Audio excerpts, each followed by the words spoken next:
Կենտրոն հեռուստաընկերությունը և Drive Media-ն ներկայացնում են։ Ողջույն, ուրախ ենք, որ այդքան հետաքրքրված եք և սպասում եք մեր հաղորդումներին։ Այսօր էլ ձեզ սպասվում է ևս մեկ օգտակար հաղորդում, որի ընթացքում միասին կանցնենք քննական հարցաշարերը։ Մեկնաբանություններում կարող եք գրել ձեզ անհասկանալի հարցերը, իսկ մենք սիրով կպատասխանենք հետագա հաղորդումների ժամանակ։ Ողջույն ընկեր Արթուր։ Ողջույն Սյուզան ջան։ Կարծում եմ լավ եք։ Շատ լավ, շնորհակալ եմ, դու ինչպես ես։ Լավ, շնորհակալ եմ։ Մեր հեռուստադիտողներն էլ, YouTube-յան բաժանորդներն էլ բավականին հետաքրքրված սպասում են մեր հաղորդումներին իդեպ։ Ինչը շատ ուրախալի է։ Շատ լավ։ Այսօր շարունակում ենք թեստ 7-ի 11-րդ հարցից։ Շարունակություն ենք նայում։ Ճիշտ ես։ Կարմիր գույնի առկայծող փարոսիկ միացրած կանգնած վիճակում գտնվող տրանսպորտային միջոցի մոտենալիս տվյալ ուղղությամբ երթևեկող տրանսպորտային միջոցների վարորդները պետք է կանգ առնեն եւ շարունակեն երթևեկությունը միայն թույլտվություն ստանալուց հետո, իջեցնեն արագությունը, որպեսզի անհրաժեշտության դեպքում հնարավորություն ունենան անմիջապես կանգ առնել։ Այստեղ պատկերացրու տվյալ իրավիճակը, երբ որ ինչ-որ մի տրանսպորտային միջոց կարմիր փարոսիկը գլխավերևում ճակատային մասում տեղադրված ու ինքը ճանապարհին կանգ առել ինչ-որ մի կետում։ Մենք էլ պարտավոր ենք մոտենալիս կանգ առնել ու աշխատակցի կողմից ստանալ թույլատվություն, որ շարունակել մեր երթևեկությունը։ Ինչ որ պատկերացրու նորից դեպք է տեղի ունեցել, կարող է հանցագործ են ման գալիս, զենք են փնտրում եւ այլ։ Մոտենում ենք կանգ ենք առնում, ստանում ենք թույլատվություն, տվյալ աշխատակից իր աշխատանքը իրականացնում, ասում է բարի ճանապարհ, մենք շարունակում ենք մեր երթևեկությունը։ Առանց կանգնելու չի կարելի շարունակել։ Կարմիր փարոսիկի դեպքում առկայծող նշանակում է թարթող փարոսիկ։ Հասկացա։ Փորձենք հիշել։ Առաջին տարբերակ։ Այո։ Սնայենք Միջքաղաքային ավտոբուսների երթևեկությունը բնակավայրերից դուրս թույլատրվում է 70 կմ/ժ ոչ ավելի արագությամբ, 90 կմ/ժ ոչ ավելի արագությամբ եւ 110 կմ/ժ ոչ ավելի արագությամբ։ Բնակավայրերից դուրս, այստեղ պետք է լինել ուշադիր, շատ ճիշտ ես, 90 կմ/ժ։ Նու հարց մեզ հանդիպեց միջքաղաքային ավտոբուս, բայց էական չի։ Բոլոր ավտոբուսներն էլ բնակավայրերում մինչև 60 արագությունն է թույլատրելի առավելագույնը, իսկ բնակավայրերից դուրս բոլորի համար 90։ Ստացվում է, եթե ստեղ հանդիպեցինք միջքաղաքային, հաջորդ հարցում հնարավոր է հանդիպենք, չգիտեմ, օրինակ, ուրիշ ավտոբուս, քաղաքային ավտոբուս կամ զբոսաշրջային ավտոբուս, էական չի, 90 կմ/ժ արագություն է թույլ տալիս առավելագույնը բնակավայրից դուրս։ Կարող է միջմարզային լինի ու կան նմանատիպ հարցեր, գրված է միջքաղաքային կամ միջմարզային։ Դա չի նշանակում տարբերել։ 90 կմ/ժ բանվում է։ Այո։ Սլաքներով նշված որ ուղղություններով է թույլատրվում երթևեկությունը։ Միայն ուղիղ, դեպի ձախ եւ հակառակ ուղղությամբ, ուղիղ դեպի ձախ եւ հակառակ ուղղությամբ։ Ինչ ես կարծում։ Այստեղ իմ կարծիքով միայն ուղիղ, որովհետեւ ձախի դեպքում կտրատված չի ոսկիծի։ Ապրես։ Ում կողմից որ գետնի վրա է գծանշումը հոծ է, հոծ գիծը դու հիշում ես, այդ երկար սպիտակ գիծն է, այդ կողմից հատել այն չի թույլատրվում։ Բայց օրինակ ձախ կողմից կթույլատրվի։ Այո, եթե մյուս կողմից լիներ կթույլատրվի, որտեղ ընդհատված կողմից միշտ եւ ամենտեղ թույլ է տալիս հատել։ Այս դեպքում ձախ շրջադարձն ու հետադարձը մեզ արգելում է։ Միայն ուղիղ։ Ինչ է ցույց տալիս այս գծանշումը։ Հետիոտնային անցում, որտեղ երթևեկությունը կարգավորվում է լուսացույցով, այն տեղը, որտեղ հեծանվային արահետը հատում է ճանապարհի երթևեկելի մասը, այն տեղը, որտեղ հետիոտնային արահետը հատում է ճանապարհի երթևեկելի մասը։ Ստեղ էլ արի մի փոքր հերթով նայենք, 3 պատասխան ունենք իհարկե, հիմա կարդանք առաջինը։ Հետիոտնային անցում։ Անցումից օգտվում ես։ Այո։ Անցումը նման տեսք ունի։ Ոչ, անցումը սենց երկարավուն սպիտակ գծերով, իհարկե կհանդիպենք նաև դեղին գույնով։ Դեղինը ժամանակին արել եմ որտեղ որ վտանգավոր է, վտանգավոր հատվածներում, ինչու, որտեղ դեղին լույսը աչքից շուտ առնում, շուտ ես նկատում, ավելի անվտանգ է։ Նո հիմա մեր քաղաքում դեղինով են ներկում, ես դեմ չեմ, շատ ավելի լավ, որ դեղինով լինի։ Հիմա դեղին կլինի թե սպիտակ կլինի, հետիոտնային անցումը այլ տեսք ունի։ Սա հետիոտնային անցում չէ, այսինքն առաջի պատասխանը չենք կարող նշել։ Արի հիմա վերջինը նայենք, հետո կանդրադառնանք, որտեղ հետիոտնային արահետը հատում է ճանապարհի երթևեկելի մասը։ Հետիոտնային արահետը, երբ որ երթևեկելի մասը հատի, էլի նույն հետիոտնային անցման մասին է խոսքը։ Իսկ մենք գիտենք, որ այդ տեսքը չունի։ Ինչի այս մեկնաբանությունը տվեցինք, նկարով մի տեսակ լավը չի։ Նկարով շատ ուսանողներ չեն կարողանում պատկերացնել, թե սա ինչ գծանշում է, բայց պատասխաններին եթե հետևենք, մեզ հուշելու է, սա հատումն է հեծանվային արահետի հետ։ Երբ որ հեծանվային արահետը ճանապարհի երթևեկի մասը հատումը, այս տեսքն է ունենում գծանշման։ Հատում հեծանվային արահետի հետ։ Պարզ է։ Անցանք առաջ։ Քանի գոտի ունի ճանապարհը, որտեղ հանդիպակաց ուղղությունների տրանսպորտային հոսքերը բաժանվում են կրկնակի հոծ գծերով՝ 2 գոտի, 2 կամ 3 գոտի, 3 գոտի, 4 եւ ավելի գոտիներ։ Տես։ Հնարավոր է հանդիպենք բաժանարար 2 ուղղություններն իրարից բաժանող բաժանարար 1 հոծ գծի, հնարավոր է հանդիպենք 2 հոծ գծի։ Նախ 1 հոծ գիծ կլինի թե 2 հոծ գիծ, հատելու իրավունք չենք ունենա։ Բայց երբ է արվում 2 հոծ գիծ, երբ որ ամբողջ ճանապարհը կունենա 4 գոտի կամ ավելի շատ։ 4 եւ ավել։ 4 եւ ավել։ Լավ, հիշիր։ Այն ճանապարհը, որը կունենա 4 գոտի կամ ավելի շատ, մեջտեղում արվում է կրկնակի հոծ գիծ, որը նորից հատելու իրավունք չենք ունենա ոչ մի կողմից։ Որտեղ որ հատելու իրավունք կունենանք, այդ հատվածը ընդհատված կլինի, որ հասկանանք, այդտեղից թույլատրում ամես հատել։ Այսինքն այստեղ 4 եւ ավել գոտիներ։ Ոչինչ չէ, որ շատ մանրամասն եմ ասում։ Երևի ավելի լավ, չէ՞, հեռուստադիտող։ Շատ լավ է, ու իդեպ մեր հեռուստադիտողներն էլ, մեր YouTube-յան բաժանորդներն էլ ասում են, որ դուք շատ լավ եք բացատրում, շատ մանրամասն եք բացատրում ու ամեն ինչ շատ հասկանալի է իրենց համար։ Լրացուցիչ հարցեր չառաջանան, բայց եթե կառաջանան էլ դեմ չենք մենք ավելի։ Այո, հաղորդման վերջում կանդրադառնանք այդ անհասկանալի հարցերին։ Շատ լավ։ Հաջորդ հարցը։ Դուք երթևեկում եք 3 գոտի ունեցող երկկողմ երթևեկությամբ ճանապարհով, որ դեպքում է թույլատրվում մուտք գործել միջին գոտի։ Միայն վազանցի դեպքում, միայն շրջանցման դեպքում, միայն ձախ շրջադարձի կամ հետադարձի դեպքում թվարկված բոլոր դեպքերում։ Ստեղ նորից պետք է պատկերացնենք, թե ինչի մասին է խոսքը։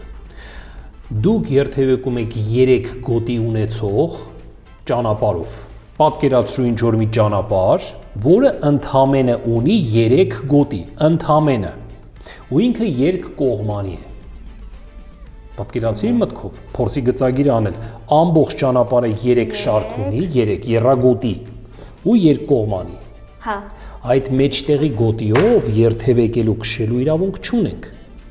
բայց իրավունք ունենք մուտքը գործելու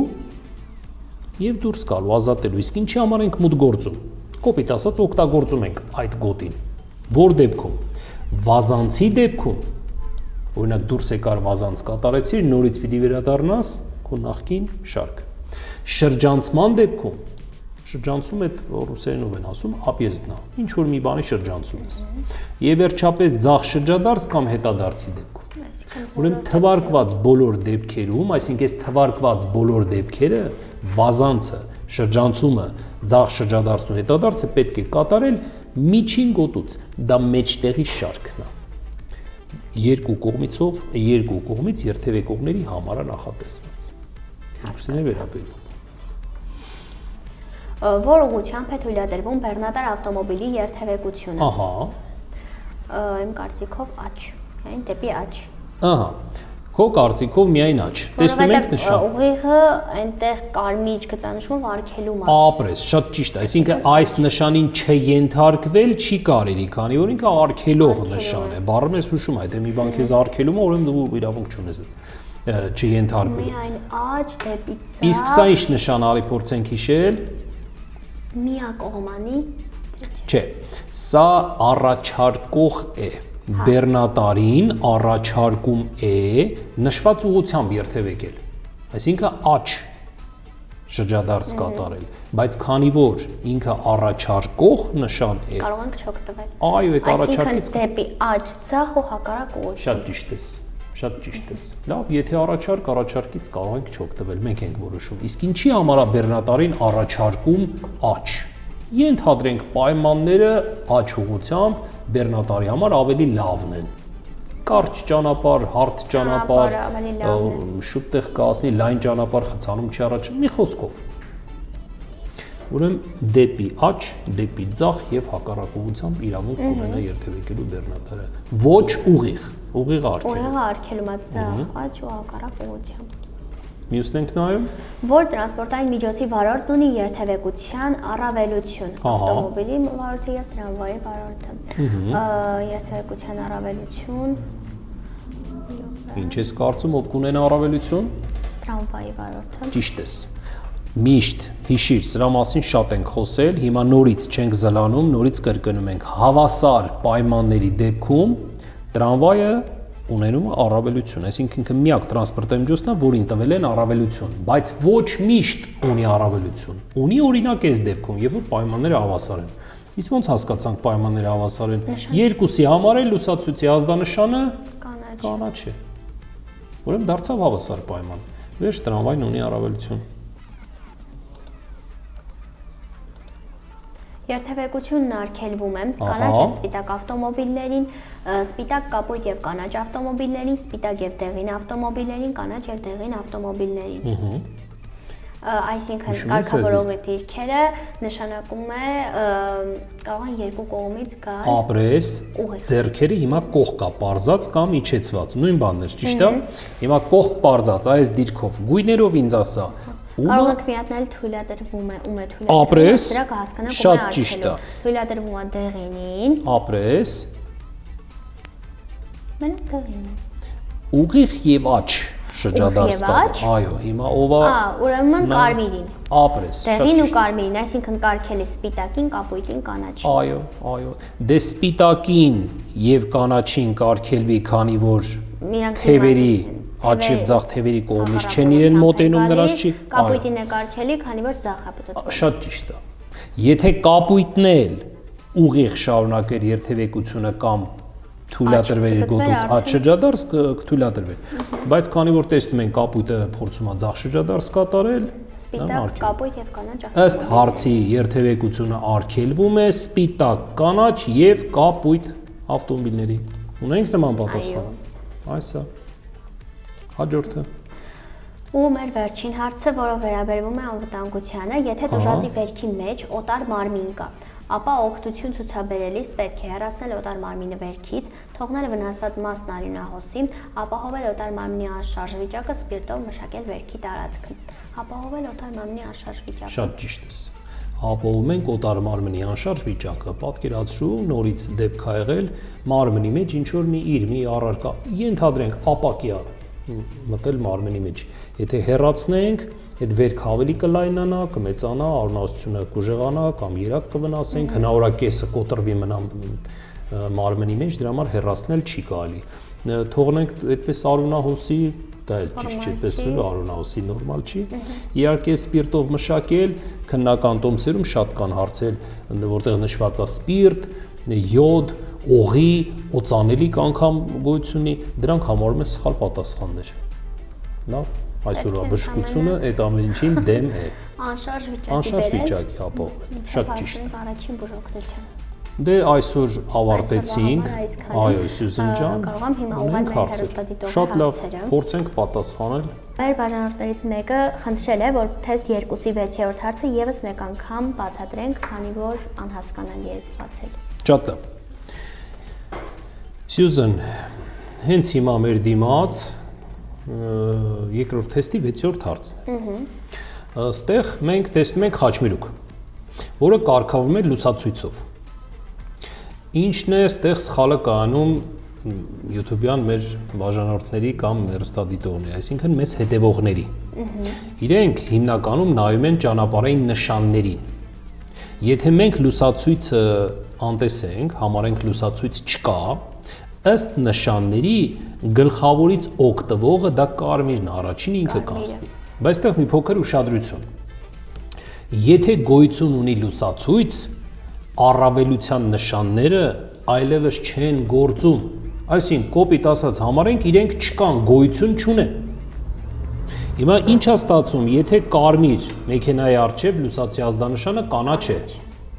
Դիմացից մոտեցողի համար նորից լինում է կանաչ։ Այսինքն ինչ խաչմերուկում մի ուղղությունը կանաչա լինում, հատվող ուղղությունը ինչ կլինի, հակառակը կարմիր։ Հիմա եթե երկուսի համար է լուսացի ազդանշանն եղավ կանաչ,